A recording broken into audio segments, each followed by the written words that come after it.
The weapon's bay smelled of gun oil, dust, and steel. The kind of smell that clung to uniforms, boots, and skin long after a soldier left the armory. The SEAL commander stepped inside, his boots grinding softly against the gritty concrete floor. It was late afternoon, the sun throwing slanted beams through narrow windows, casting long shadows across stacked crates and racks of rifles. He expected the place to be empty. Most of the men were either grabbing a meal or running drills, but instead, he found someone sitting quietly in the far corner. At first, he thought it was one of his men. But as his eyes adjusted to the dim light, he realized it wasn't. She was seated on a bench, sleeves rolled up, her hands moving with meticulous care over the massive Barrett.60 rifle laid across her lap. The weapon looked monstrous in the soft light, its barrel gleaming like polished steel. Few people dared to handle that rifle so casually, let alone strip it down piece by piece. Yet here she was, calm, focused, and deliberate, her motions so natural. It was as if the weapon had been built for her hands alone.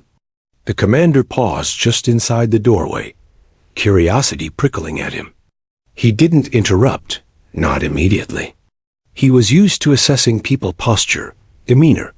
Even the rhythm of their movements revealed more than most would admit. She hadn't noticed him, or if she had, she didn't care. Her attention was locked on the rifle.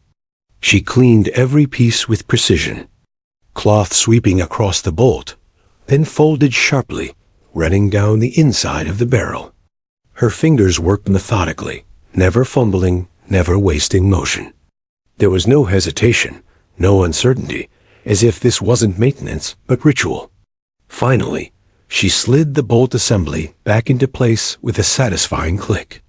Only then did she pause, sitting back for a moment to inspect her work. The commander found himself studying her expression, looking for some trace of fatigue, arrogance, or hesitation. But her face revealed nothing. Calm, neutral, steady. He cleared his throat, the sound deliberate. She glanced up, her eyes meeting his without surprise. "That's a heavy rifle for someone your size," he said, voice measured, as if testing her. She tilted her head slightly, the corner of her mouth tugging upward. Not a smile, not exactly, more like quiet amusement. "Weight doesn't matter if you know how to carry it." Her tone was even, without defensiveness, without bravado. Just fact. The commander stepped closer, the light catching the scar that ran across his jawline. He had seen hundreds of soldiers, some green, some hardened by years of combat, but this woman unsettled him in a way he couldn't explain. It wasn't her appearance, nor her presence. It was the stillness. Most soldiers wore their nerves openly, masking them with chatter or forced bravado. She wore nothing. "Where'd you learn to handle that thing?" he asked, nodding toward the Barrett. Her eyes flicked back to the weapon, then to him. For a heartbeat, she seemed to consider whether to answer. Then she returned to tightening the bipod, her hands steady.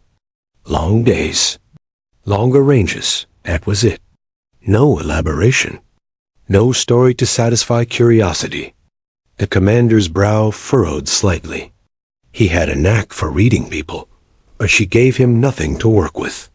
He was left with fragments, the way her hands moved with practiced precision, the way she didn't rush to fill silence, the way her gaze met his without flinching.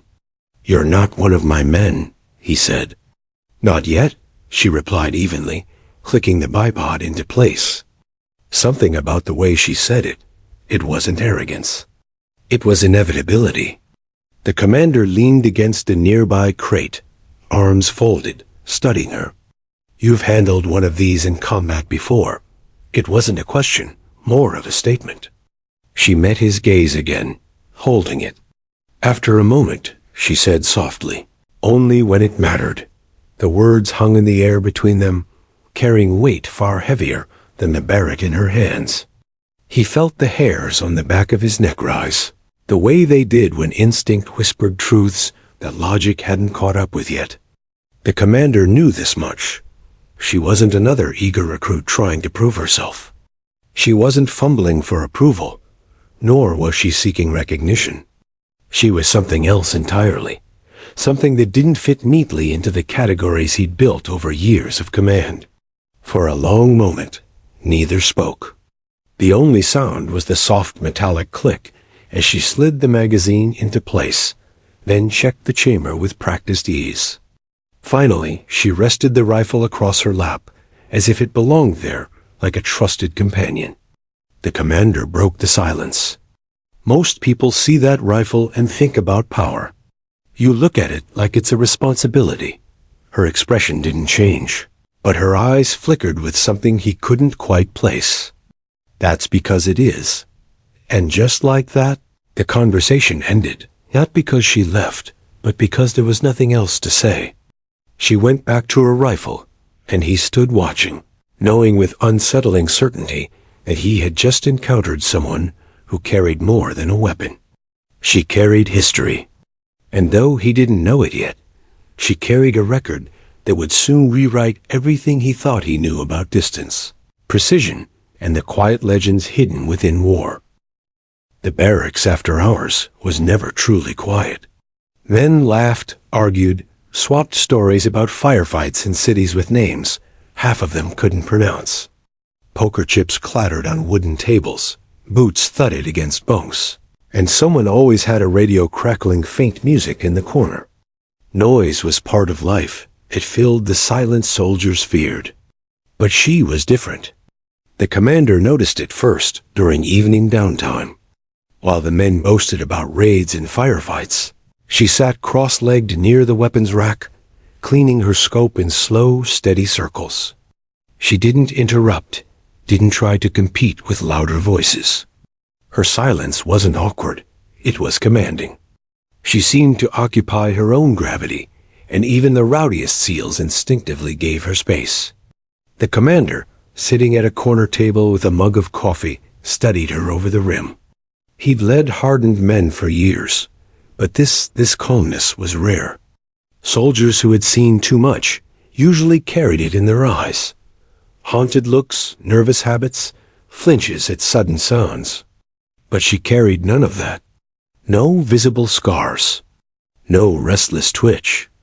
Just quiet certainty. One evening, he decided to test her.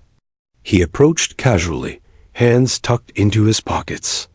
"You clean that scope more than most men clean their rifles," he remarked, his tone half-joking. She looked up briefly, her expression unreadable. "Vision's everything," she said. "A rifle is just metal.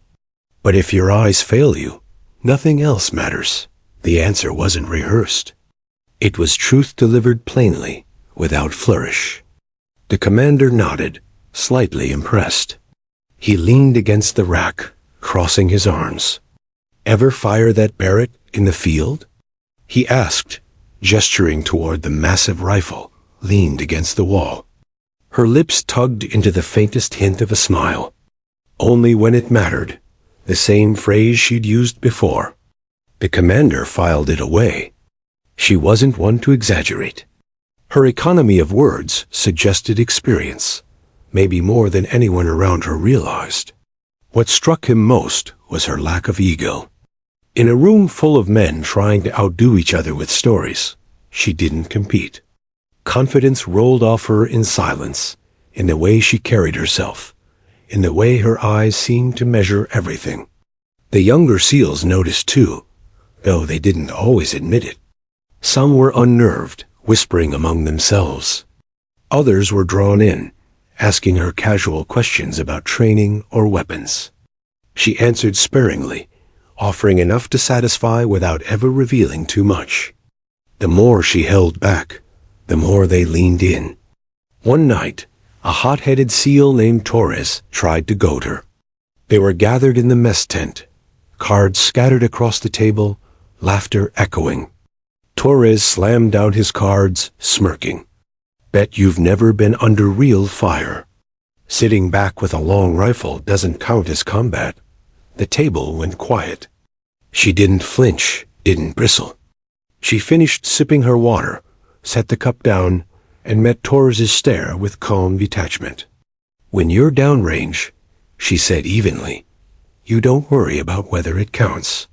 You worry about whether you'll see tomorrow." Torres tried to laugh, but it came out hollow. The commander, watching from nearby, caught the subtle shift in the room. Respect. Not loud, not declared. Just a silent recalibration of how the men saw her. Later, when the mess had emptied, the commander found her again. She was sitting on a bench outside, the desert wind whipping through the compound. The moonlight glinted off the scope she still held in her lap. "You didn't rise to the bait," he said, stepping up beside her. She shrugged. "Men like Torres measure strength in noise. That's not my way." Her words carried a calm finality. The commander studied her profile, the sharp line of her jaw, the steady set of her eyes. He had seen dozens of soldiers try to mask fear with arrogance, but she was the opposite. She masked nothing, because she had nothing to prove. "Where were you before this unit?" he asked. She didn't look at him. Her fingers traced the metal of the scope. Slow, deliberate.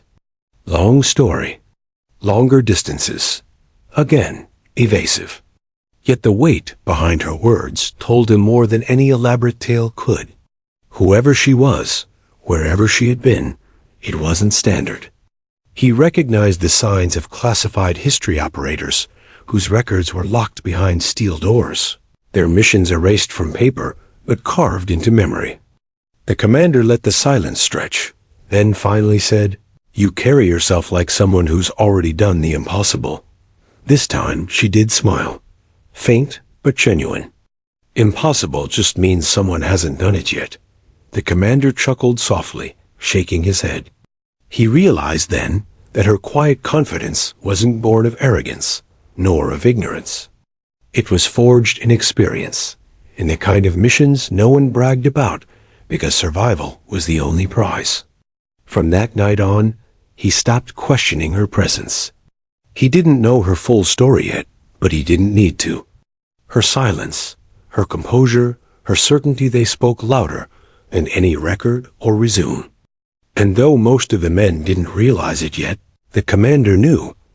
When the moment came, when the mission required the impossible, it wouldn't be noise that saved them. It would be her silence. The SEALs were a brotherhood built on grit, scars, and stories.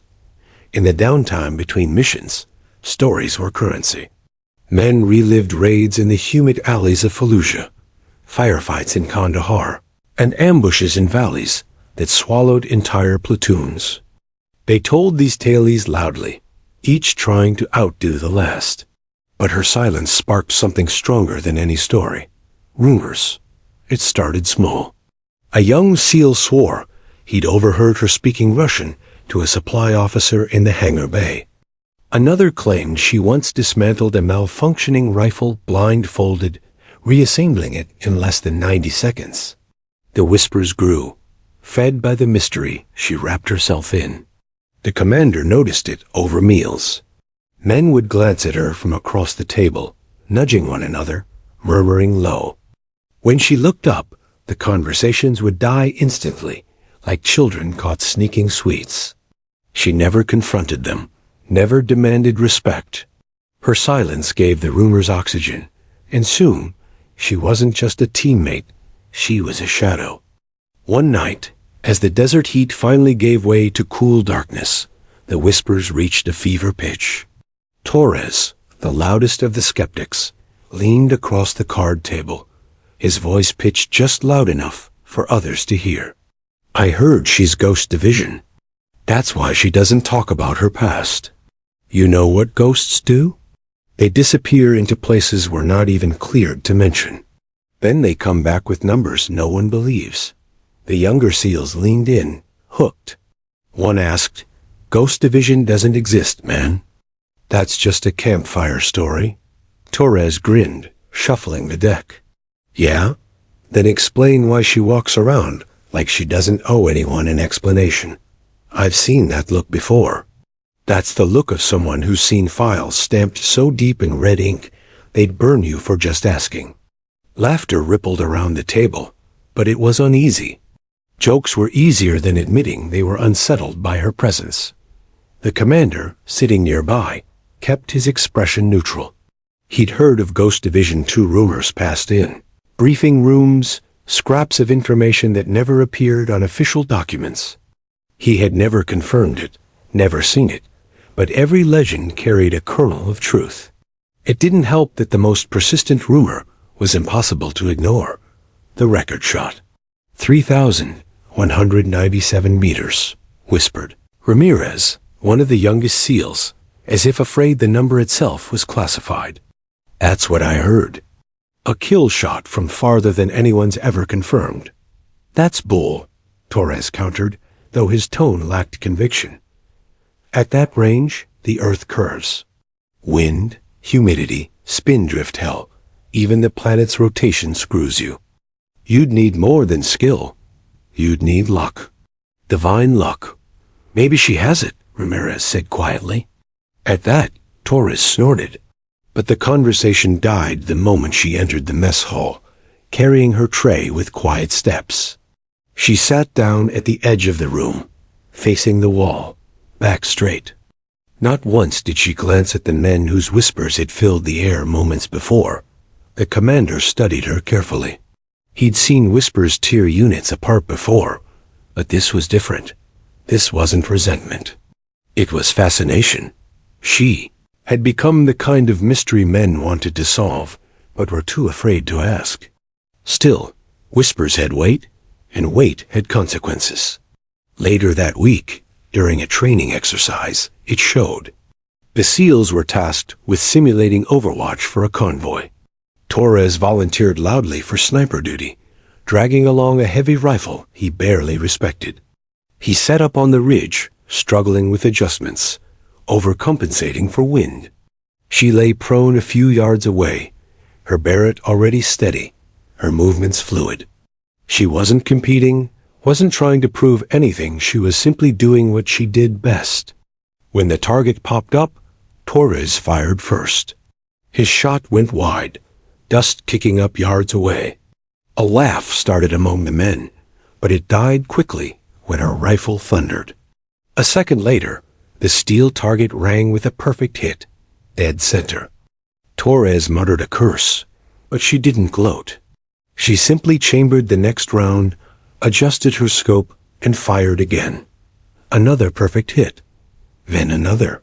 The sound of her precision filled the air, each shot an exclamation mark. The commander watched the men's faces shift. What had been whispers turned into silent acknowledgement. No one laughed. No one joked. The myth had just bled into reality, and it was harder to dismiss than ever. That night, the whispers changed. She didn't even breathe heavy. She hit dead center every time. You see that? She's not normal, man. Nobody's that calm. The commander knew what they were really saying. She was operating on a level beyond them. That unsettled men who thought they were already the best of the best. He found her, later, alone again, this time by the edge of the compound, staring out into the endless desert. The stars stretched across the sky, unpolluted by city lights, sharp as diamonds. You know they talk about you? He said.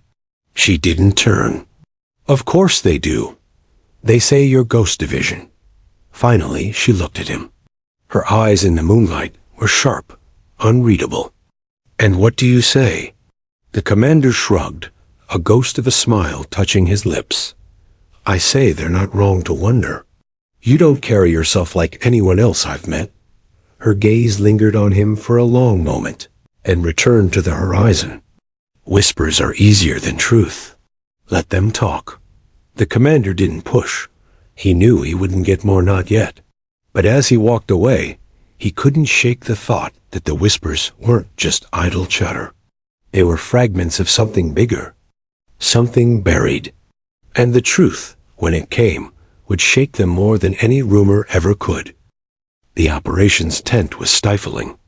A generator hummed outside, the only sound breaking the silence inside the canvas walls. A map lay stretched across the table, pinned at the corners by metal canteens and a battered helmet.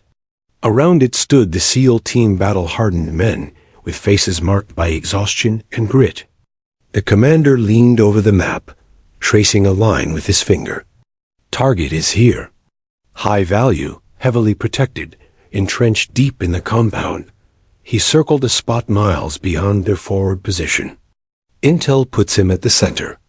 Movement is limited. He doesn't step outside unless he's certain the skies are clear. The men exchanged uneasy glances. The distance was obvious. Too far for a clean strike. Ramirez broke the silence first. We're talking. What? 2 miles? Maybe more? 3, the commander confirmed. 3,000 plus. A low whistle passed around the room. Even among SEALs, the number carried weight. Standard sniper doctrine capped out at half that range. Beyond it, the laws of physics stacked against you: wind, temperature, spin drift, even the curvature of the earth. Shots that far weren't just difficult. They were impossible. Torres leaned back, arms crossed, masking nerves with a smirk. So what's the play? Airstrike? The commander shook his head. No go. Intel confirms he's shielded by civilian structures. Collateral risk is too high. Close assault? Ramirez offered. Suicide, the commander said flatly. He let the word hang in the air. The compound is rigged, fortified, and crawling with hostiles. We step foot inside. We don't walk out. The silence that followed was heavy. Every man in the tent knew what the commander was circling around. The only option left was the impossible one. A shot at a range no manual dared to suggest. The commander's eyes swept the room, landing finally on her. She sat at the edge of the group, arms folded, posture relaxed, while the others fidgeted, shifting on their feet, exchanging nervous glances. She was still, unshaken. Her expression betrayed nothing. The commander tapped the map with his finger. This shot is outside standard doctrine. Beyond the scope of anything we've trained for. His gaze lingered on her. But not beyond the scope of everyone in this room. The men followed his stare. Ramirez blinked. Torres frowned. Whispers from previous nights rippled silently through the tent. Ghost division. 3,000-meter shot. The impossible. She didn't react to the attention. Instead, she leaned forward, her voice steady, calm. Elevation? The commander pointed. You'll have a ridge. 400 meters higher than the compound. Line of sight is clean. Wind? Unpredictable. Desert crosswinds, variable gusts. She nodded once. Temperature? Dropping. Night up. Could hit freezing? Her eyes flicked back to the map. Calculations were already running behind her gaze, invisible gears turning. She didn't boast, didn't hesitate. She simply processed. Torres broke the tension with a laugh. This is insane. You're not seriously considering letting her take the shot. The commander fixed him with a hard stare. Do you know anyone else in this room who could? Torres opened his mouth, but no words came. The silence that followed was answer enough. The commander returned his gaze to her. This isn't in order yet. I want to hear your assessment. She looked up at him, calm as ever. 3,197 meters. Her tone was even, almost casual. It's possible. But only if the team gives me time to set up, and only if no one expects it to happen fast. This isn't a trigger pull. This is math, patience, and wind. Ramirez muttered. Jesus. The commander studied her face. Not a flicker of doubt. Not a hint of nerves. Just certainty. Then it's you, he said finally. The words seemed to settle over the team like dust. No one argued further. No one dared. The weight of the decision was clear, but so was the inevitability of it. The briefing shifted to logistics exfil routes, secondary support, Comes timing, but the men weren't listening fully. Their eyes drifted toward her, as if trying to measure what kind of person sat in their midst. Someone who didn't just entertain the impossible, but treated it as routine. When the meeting ended, the team dispersed slowly, tension heavy in the air. The commander lingered. He watched her roll up the map with careful precision, then sling her rifle case over her shoulder. She moved with the same calm she always carried, as though she hadn't just agreed to attempt a shot that defied reason. "Why so certain?" he asked quietly as she passed. She paused, looking at him. In her eyes, there was no arrogance, only conviction. "Because I've already done it." The commander froze, her words striking deeper than any rumor.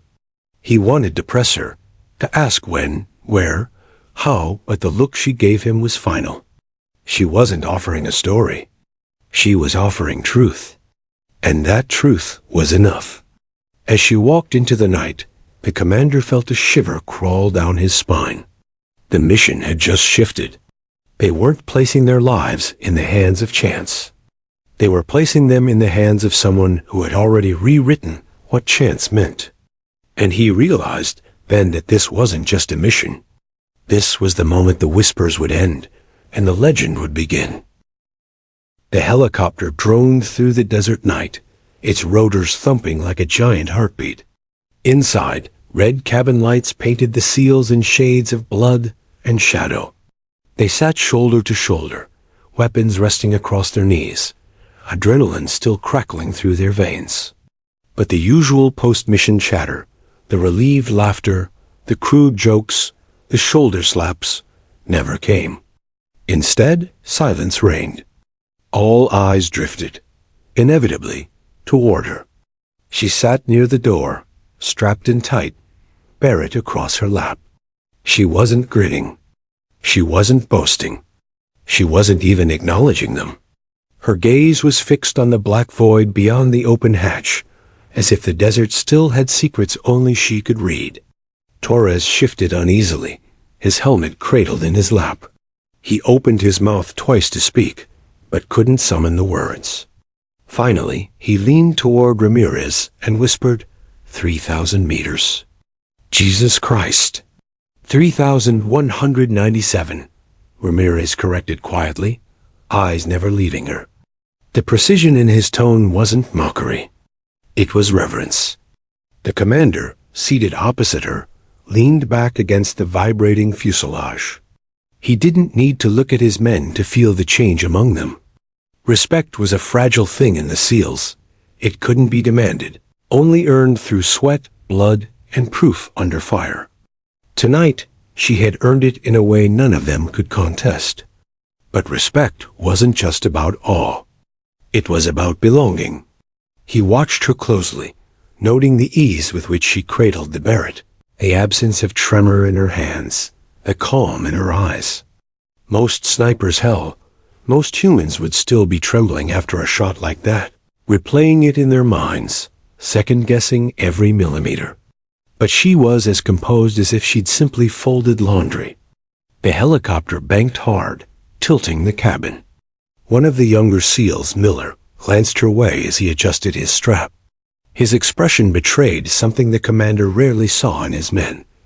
Raw, unfiltered admiration. She caught the look and raised an eyebrow. "What?" Miller blinked, suddenly flustered. Nothing, just..." He stopped himself, realizing anything he said would sound foolish. He looked away, cheeks flushed.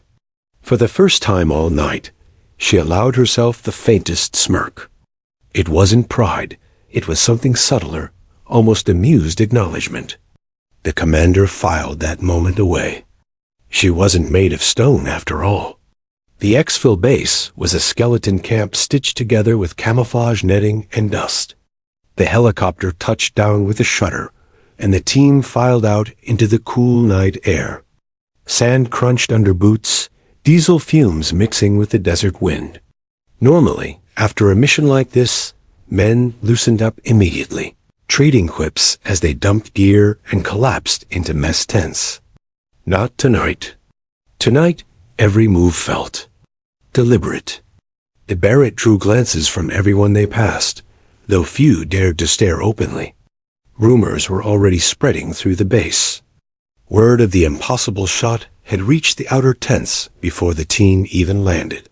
By the time they reached their barracks, the whispers had taken shape. 3 clicks out. No, farther. 1 shot, 1 kill. Inside, the SEALs stripped off gear, tossing helmets and vests onto bunks. Conversations sparked in low tones, orbiting around her like moths to flame. Torres, normally the loudest voice in any room, sat in silence for several minutes, boots untied, staring at the floor. Finally, he looked up at her. "I'll admit it," he said. His voice carried none of its usual swagger. "I thought you were just along for the ride." Dead weight. "But what you did out there?" She glanced at him, expression unreadable. "You thought wrong." Torres gave a slow nod. "Yeah, I did." The commander, standing at the far end of the room, caught the exchange.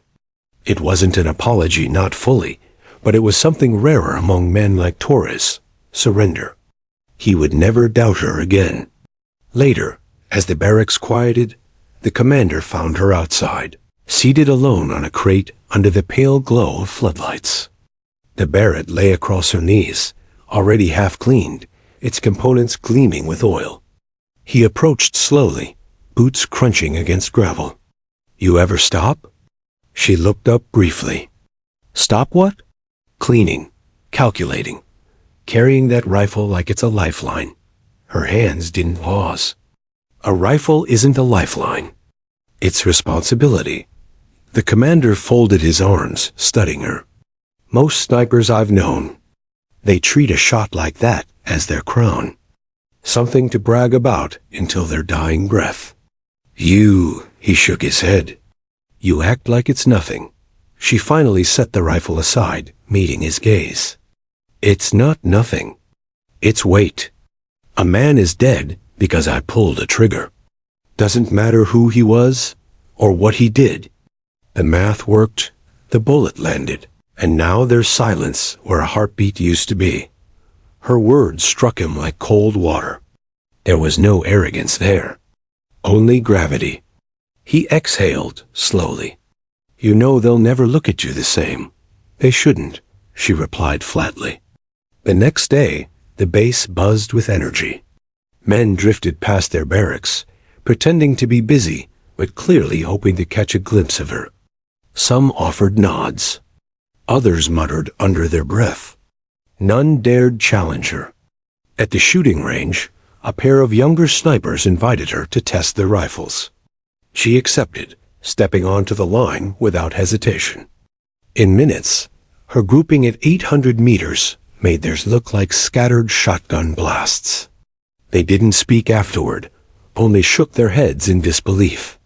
By lunch, the whispers had solidified into a single narrative. She wasn't just skilled. She was untouchable. And yet, she never indulged the attention. She moved through the base like a shadow, focused only on her weapon, her team, and the mission ahead. The commander noticed how the men adjusted themselves around her. In training drills, they listened more when she spoke. In strategy sessions, they gave her space, eyes flicking her way for cues.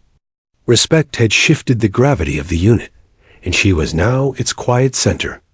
One evening, as the sun bled into the horizon, the commander gathered his men around a fire pit, a rare reprieve before their next assignment. He let them talk, laugh, even share a drink. Slowly, the conversation circled back to her. Ramirez leaned forward, voice hushed. "I've seen a lot of shots, but that one, I swear it felt like time stopped." Miller nodded eagerly. "I didn't even think it was possible." "That far? With wind? With dust?" Torres chuckled, shaking his head. "I thought she was crazy. Then the target dropped, and I realized we're the crazy ones for doubting." The commander listened, saying little. He watched her across the firelight, seated apart, the Barrett resting against her shoulder even now. She wasn't basking in their words. She wasn't even listening. She was polishing a scope, eyes reflecting the fire's glow. And in that moment, he understood the truth. Respect wasn't about recognition. It wasn't about medals, stories, or legends whispered in tents. Respect was about consistency, silence, and carrying the unbearable weight without flinching. She had earned theirs not by asking, but by reminding them what was possible. And in doing so, she had changed them all. The desert stretched out endlessly, a vast sea of sand and rock under a pale moon. The convoy below was little more than a scatter of shadows moving between the compound walls, their movements deliberate, guarded.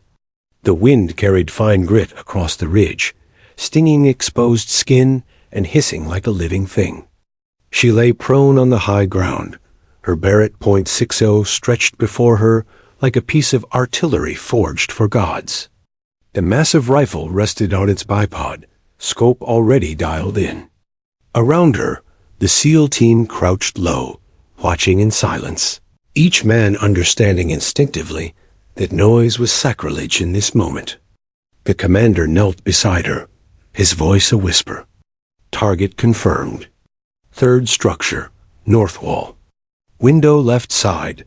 She gave the faintest nod.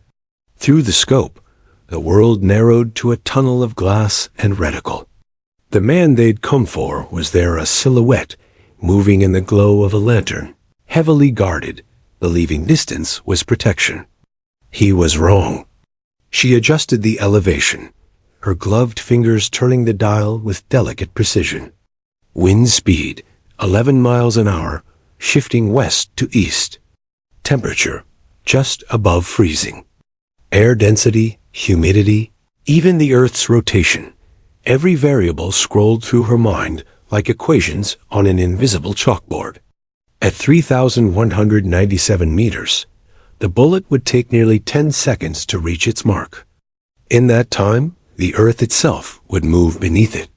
The shot was less about pulling the trigger and more about predicting the future. Her breathing slowed. Inhale, hold, exhale.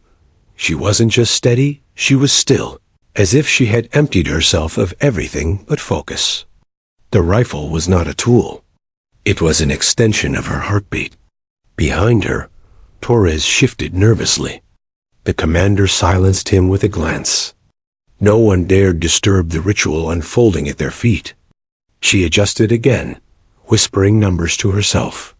4 mils left for wind. Half for drift.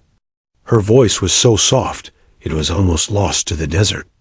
Then she stopped moving. The silence stretched. The desert seemed to hold its breath. Her finger rested on the trigger, featherlight. She exhaled slowly, the sound vanishing into the night. The Barrett thundered. The recoil shook the ridge, echoing like cannon fire across the barren land. The flash briefly lit her face, serene even in the violence of the moment. The round screamed invisibly through the air, faster than sound, slicing the night apart. Time distorted. 10 seconds stretched into an eternity. The men watched, hearts pounding, eyes fixed on the distant compound. For a moment, there was nothing. Then movement. The target staggered backward, collapsing. Guards scrambled, confusion breaking like a wave. Radio static crackled. Target down. Repeat, target down. For a heartbeat, no one spoke.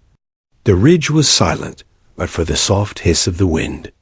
Then Ramirez whispered, awe in his voice. She did it. Torres swallowed hard, words failing him. He had mocked, doubted, dismissed.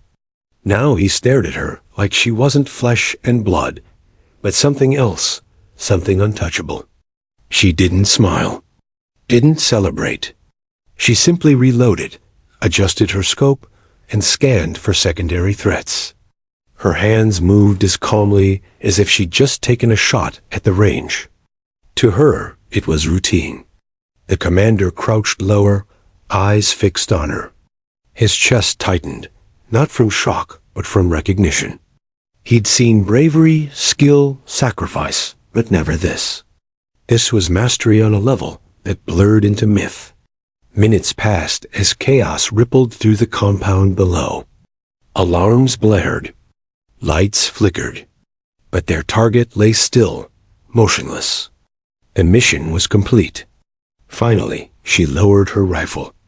She rolled onto her side, expression unchanged, and spoke with quiet finality. Exfil windows closing. We should move. The words broke the spell.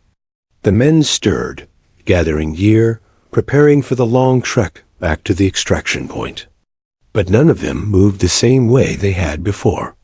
Every glance toward her carried something new, reverence. As they descended the ridge, Torres caught up to the commander. His usual swagger was gone, replaced by uneasy humility. "Sir, was that the record?" The commander didn't answer immediately. He looked ahead, where she walked with the Barrett slung casually across her back, silhouette framed by moonlight. Finally, he said quietly, "If it wasn't, then the record's a lie." Torres said nothing more. When they reached the exfil point and the helicopter thundered down onto the sand, the team piled in, adrenaline still coursing. She climbed aboard last, settling into a seat by the door. The Barrett rested against her shoulder, as much a part of her as her own shadow. The helicopter lifted, desert shrinking below them. The men exchanged looks, their faces lit by the dim red cabin light. None of them spoke.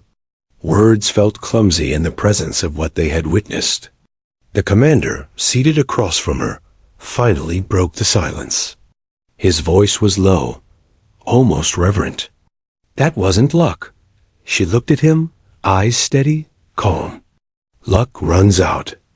Math doesn't." The answer chilled him, not because it was cold, but because it was true. As the helicopter carried them into the night, the commander realized something that made his stomach knot. They hadn't just brought a sniper onto this mission. They'd brought a legend. And legends didn't just live in stories, they rewrote them. Somewhere in the desert below, whispers had already begun. By morning, those whispers would circle the world. But up here, in the silent hum of the helicopter, no one dared say a word. The shot still echoed, long after the sound had died. The desert night was heavy, the kind that swallowed sound and left only the hum of generators and the faint crunch of boots on gravel. The camp had gone quiet after another long day of drills, debriefs, and preparation. But in one corner of the base, a lone light burned inside the armory tent. The commander pushed through the flap, ducking his head. There she was. Seated at a metal table, sleeves rolled up, she moved with the same deliberate precision he had seen a dozen times before. The Barrett lay stripped to its skeleton, components lined in perfect order. Bolt assembly, barrel, receiver, scope. She cleaned each piece with reverence, her hands steady, movements calm. It wasn't maintenance. It was ritual. He closed the flap behind him, the hum of the outside fading. For a moment, he stood in silence, watching. She didn't look up. "You ever sleep?" he asked finally. Her eyes flicked toward him, then back to the barrel she was polishing. "When there's time." He pulled up a chair, the metal legs scraping the dirt floor. "We've got time now." "Not enough," she said softly. He studied her, the way the low light caught the sharp lines of her face. She carried the same expression she always did, measured, unreadable, like a poker player who had never lost a hand. But he had seen enough to know that her calm wasn't emptiness. It was weight. "Tell me," he said, leaning forward. "That shot. 3,197 meters. That wasn't the first time you've done something like that." Her hands stilled for a fraction of a second. Then they resumed their work. "What makes you say that?" "I've led men a long time," he replied. "I know what nerves look like." I know what pride looks like. And I know what mastery looks like. You didn't hesitate. You didn't celebrate. That wasn't your first impossible shot. That was muscle memory. She set the barrel down carefully. Her gaze finally met his. You don't want to know. I need to know, he countered. His voice was steady, but beneath it was the weight of command, the knowledge that the truth could change how he led, how he trusted, how he prepared. She studied him for a long time. Then, with a quiet exhale, she leaned back. Fine. Her voice dropped, low and controlled, but the words cut sharp as glass. Afghanistan. Mountain ridge. Winter. My spotter froze before we even set up. He died with his eyes open. The commander's chest tightened, but he didn't interrupt. I crawled into position alone. No backup. Wind screaming so hard it burned my eyes. Target was a high-value courier, moving supplies between caves. Range, 3,400 meters. He blinked. That's farther than... Yes, she said flatly, cutting him off. Farther than the record they print in books. Farther than anyone should even try. But I didn't have a choice. Either I made the shot, or an entire cell lived to fight another day. Her hands flexed slightly, as if remembering the cold that had seeped into her bones. I dialed until the scope was useless. Elevation maxed out. So I improvised aimed with the bottom of the reticle, trusted the math in my head. Crosswinds tore across the valley.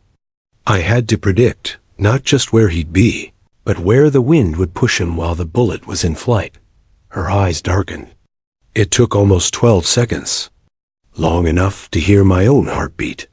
Long enough to wonder if I'd missed. Then he dropped. Silence, except for the wind. The commander let the weight of her words hang. 3,400 meters. It was beyond doctrine, beyond training. It was insanity, and yet she had done it. Alone, he finally spoke.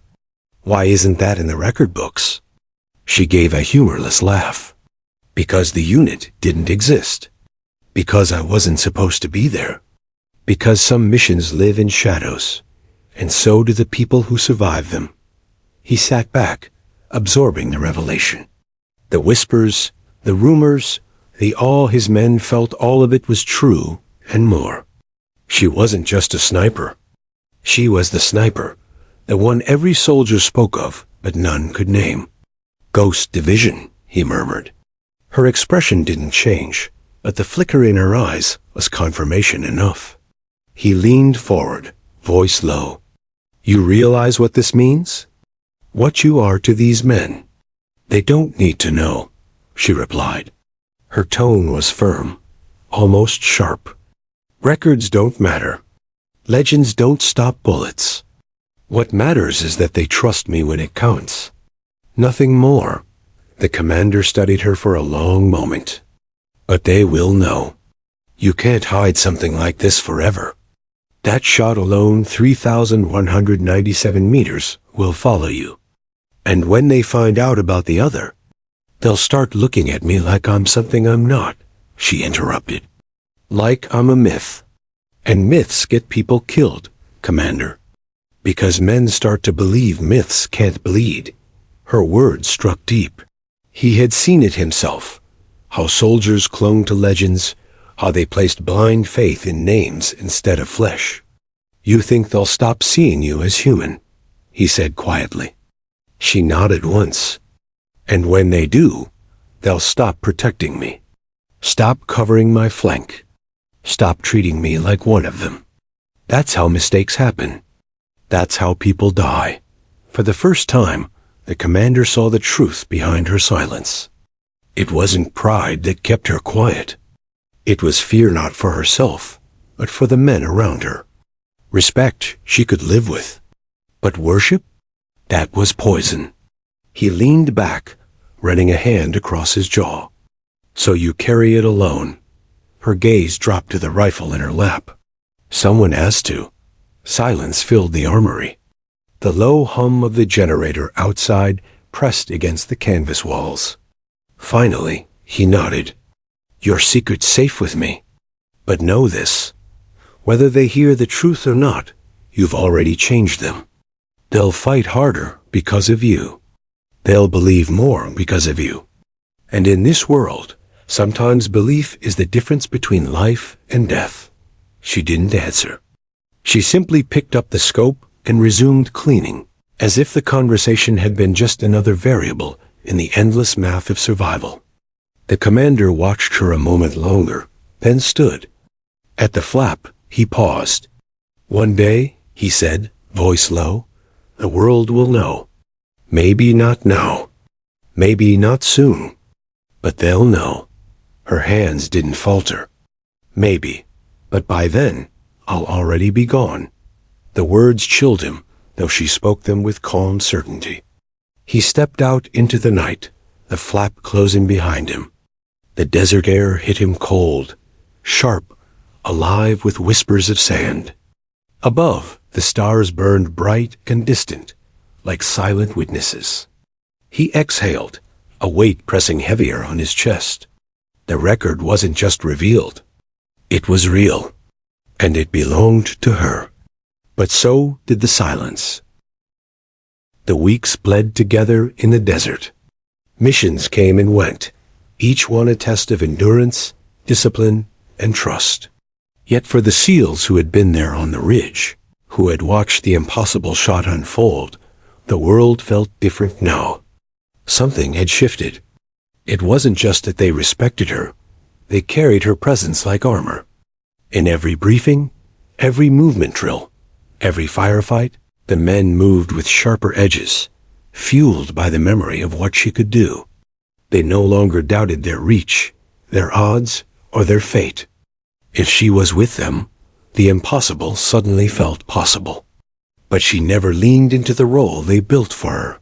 She didn't sit at the head of the table, didn't give rousing speeches, didn't even correct them when their whispers grew into myth. Instead, she slipped through the days with her quiet rhythm. Clean, calculate, prepare, execute. She was always there, yet always apart. That paradox, being both among them and beyond them, became her signature. One evening, after another successful operation, the SEALs gathered around a makeshift fire pit near the edge of the base. It was a rare break, the kind where laughter and smoke filled the desert air, where war felt momentarily distant. They told stories, some true, most exaggerated, each meant to entertain or outdo the last. Inevitably, the conversation circled back to her. Miller leaned forward, his face glowing orange in the firelight. You didn't see it, the way she sat up. She wasn't even breathing. Like stone. Like she'd already seen the shot happen in her head before it did. Ramirez chuckled, shaking his head. Nah, it wasn't stone. It was math. Cold, clean math. I've never seen someone treat death like an equation. Torres, who had been unusually quiet, finally spoke. His voice carried no sarcasm, no bravado. She's more than math. She's instinct. Math doesn't explain how she knew the wind would shift. Math doesn't explain how she stayed steady when any one of us would have shaken apart. The men nodded, murmuring. From her seat at the edge of the firelight, she polished the Barrett in silence, eyes down, expression unreadable. She didn't look up, didn't correct them, didn't ask in their words. She simply kept moving, her hands steady as ever. To her, their voices were just background noise, soldiers filling the silence with stories so they didn't have to face how fragile they all truly were. The commander, seated opposite her, watched closely. He saw what the others couldn't. Every story, every whispered praise, was another layer of isolation. The more they mythologized her, the further away she drifted. Legends didn't belong at the fire. Legends lived in the silence just beyond it. The next mission came harder, bloodier. A compound breach turned chaotic when enemy reinforcements arrived earlier than expected. Bullets tore the night apart, walls shattering, dust choking the air. She was there, calm in the storm, her Barrett thundering from an overwatch perch. Each shot she took wasn't just precise, it was decisive.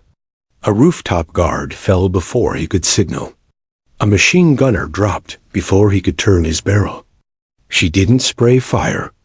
She didn't waste bullets.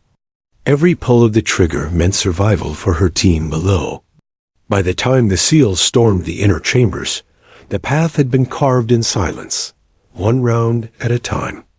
Afterward, as they regrouped under the pale dawn light, the commander scanned his men. Exhausted, bruised, scraped raw, but alive. All of them. He looked up toward the ridge where she stood, Barrett slung across her back, silhouette framed against the sunrise. She didn't wave, didn't call down. She simply turned, walking away as though she'd only played her part in a story too large to claim. And the men? They let her. None dared disturb the image. Weeks later, orders came down. The team would rotate out. Another deployment, another battlefield. The night before departure, the commander found her alone again, seated outside the barracks under a sky littered with stars. The desert wind tugged at her hair, whispering across the emptiness. The Barrett lay beside her, silent and massive, like a sentinel. He sat down beside her, not speaking for a long while. They simply listened to the desert breathe. Finally, he said, "They'll never forget you, you know? That shot, what you've done. Even if the record never goes public, even if your name never makes a book, it's etched in them. They'll carry it forever." Her eyes remained on the horizon. And then they'll carry something else. Another mission. Another face. Soldiers can't live in legends, Commander. They have to live in the now. He studied her profile in the starlight. And you? What do you live in? She was quiet for a long time. Then she answered, silence. The word lingered between them, heavier than any confession. The day they departed, the men loaded into transports, gear clattering, boots stomping, laughter forced but steady. She moved among them like a shadow, offering no farewells, no speeches.